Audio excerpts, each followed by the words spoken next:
Welcome back, class. So last time we learned about the bipolar junction transistor AC analysis. That if we have a bipolar junction transistor, then how we can do like its basic operation, the DC analysis and AC analysis for the different configuration. So there is another type of transistor which is actually called junction field effect transistor or JFET. Okay. So like in BJT, like when we combine three different junctions like N and 2 p-type materials, we get bipolar junction, okay, BJT transistor. Similarly, if we combine the N and p-type materials, okay, we also get another type of transistor which is called field effect transistor, okay, or junction field effect transistor, JFET. So now we are going to learn about this type of the transistor. So as like BJT, it has many other like the similar applications like the amplifications, but most of the time it is used as logic switches, like for the digital circuits or the simple circuits where you want to use a switch, okay, just to turn on and off a particular application. So we use the FETs there. There are two main types, MOS FET and JFET, metal oxide semiconductor, MOS, metal oxide semiconductor field effect transistor, and the junction field effect transistors. Okay, so first we are going to learn about this, and then later on for this MOSFET. Okay, field effect junction transistor. So we know very well that BJT is what? Basically you have a base current, you have a collector current, and collector current was beta times of the IB. Okay, collector current was dependent on the base current. Okay, so basically BJT is a current control device. Okay, so the base current is controlling the collector current. Okay, the field effect transistor or JFET is a voltage controlled device.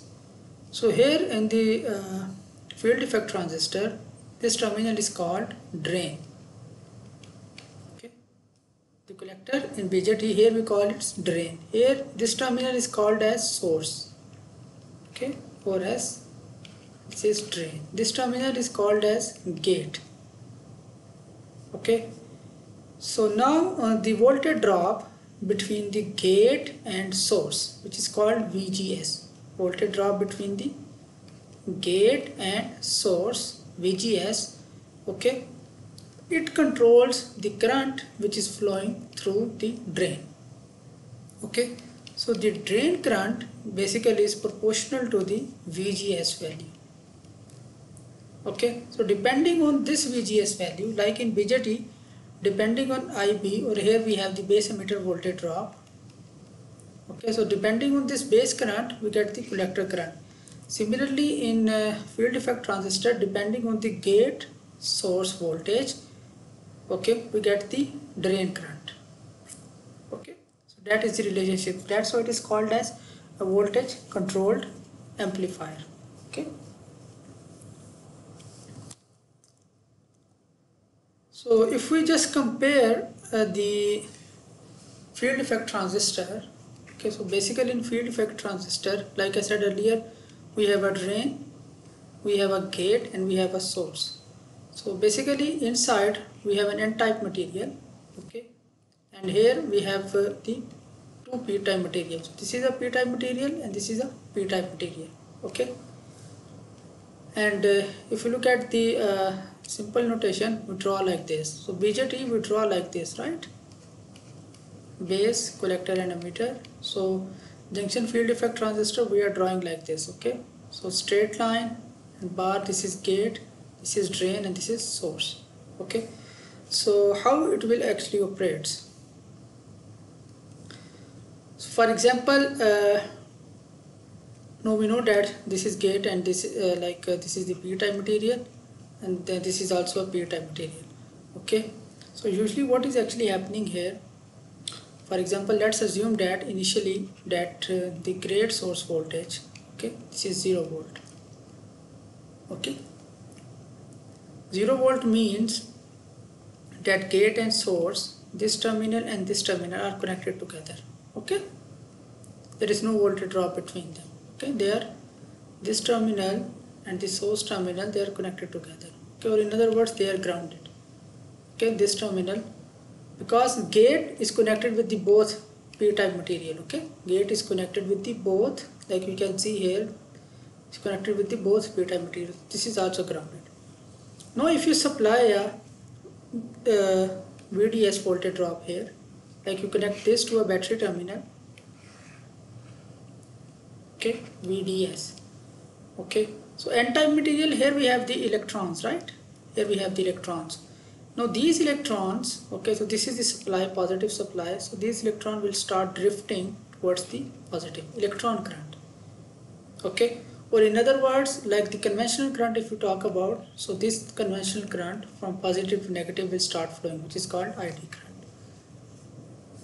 So this n-type material, okay, this is basically the channel of the flow of the current, okay, and the flow of the current is being controlled by these p-type materials, because we know that when we have p and n-type materials, okay, we will get a depletion region, okay, so this could be our first depletion region and that could be our second depletion region due to the p-n junction.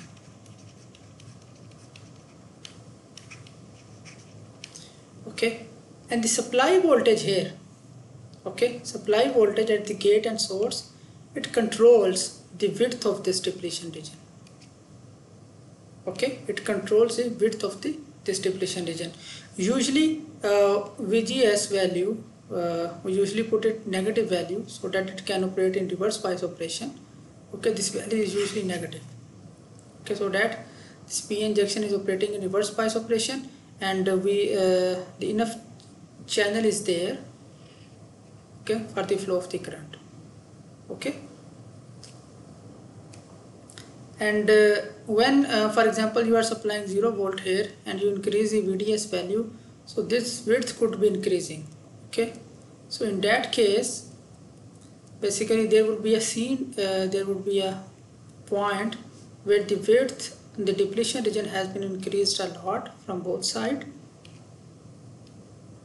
and that time, okay, there will be no path for the flow of the current, okay, so this is called pinch voltage, okay, the value at which there is no more flow of the current of ID, okay, no more ID current can flow, okay, that is called pinch voltage, okay. So the equation, so as I said earlier, ID is depending on the VGS, okay, so we define ID in terms of this IDSS, the current which is flowing from drain to source, okay, 1 minus VGS value, voltage drop here, divided by the pinch voltage, okay. So pinch voltage is the voltage, okay, pinch voltage, okay, usually the pinch voltage is defined here, okay, pinch voltage is the voltage at which the flow of the current is minimum, almost no more flow of the current, okay, so that is called the pinch voltage. It is also referred as VGS off condition, okay, that at this point, okay, ID will reach its maximum value, okay. For example, see here that as I am increasing the VGS value, VDS value, okay, drain source voltage, okay, the ID is increasing, and eventually it will reach a level, okay, which is called pinch voltage. After that there will be no further increase in the ID value, okay, so this is called saturation point, okay, or pinch off voltage point, okay. So this is the basic operation of the field effect transistor. If your inner channel is n p-type material and you have n-type here, that will be p-type, p channel JFT. Here we have the central material is n-type, we call this n-channel JFT, okay. So this is the basic operation. For the p-type, the arrow sign will be going this way, okay. So the main difference between the BJT and the field effect transistor is, so here you can see that, so as I said earlier, usually it is operating in reverse bias mode, okay. Gate VGS is usually negative voltage supply, it means reverse biased operation. So when there is a reverse bias operation, so basically this current is almost zero, okay, the current flowing through this gate and source region it is almost 0, because reverse bias we almost act as an open circuit. Okay, so this depletion region here, it is actually being controlled through the voltage supply here, not through the current here.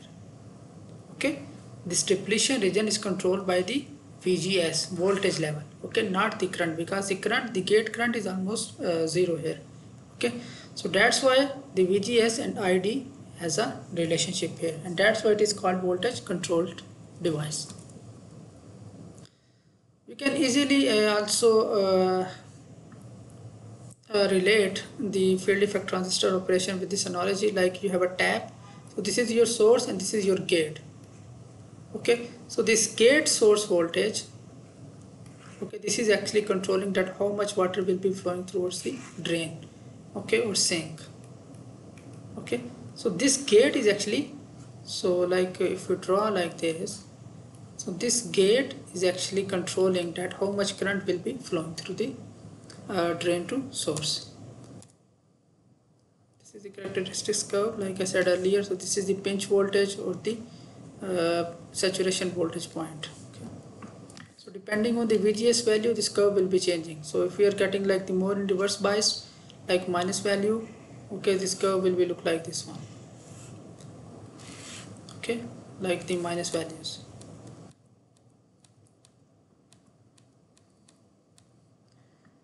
So the important things are here, this equation that which I have explained earlier. This is also called as Shockley equations. That ID is the IDSS, that the drain source current which could be flowing, and now the width of the depletion region, which is controlled by VGS divided by VP. Okay, so this is the equation. This is called pinch voltage or VGS off voltage. Okay, so let's see this one example. So we have to sketch these transfer characteristics. Okay, when the IDSS value, okay, is 12 milliampere and the VGS off value, okay, or VP value is minus 6 volt. Okay, we know we have this relationship. Okay, so let's say for example, if VGS is 0 volt, if VGS is 0 volt, then what will happen? Okay, this will be equal to IDSS 1 minus 0 over VP, it will be 0 square, so 1. Okay, so ID will be equal to IDSS value. Okay, now for example, if you put that VGS is 0.5 of the VP value. Okay, what I am saying here, that IDSS into 1 minus, let's say this value is 0.5 of the VP value, so this is VP square, so it will be cancelled. So we have IDSS 1 minus 0.5 square, and 0.5 square is 0.25, right? 0.25 of IDSS.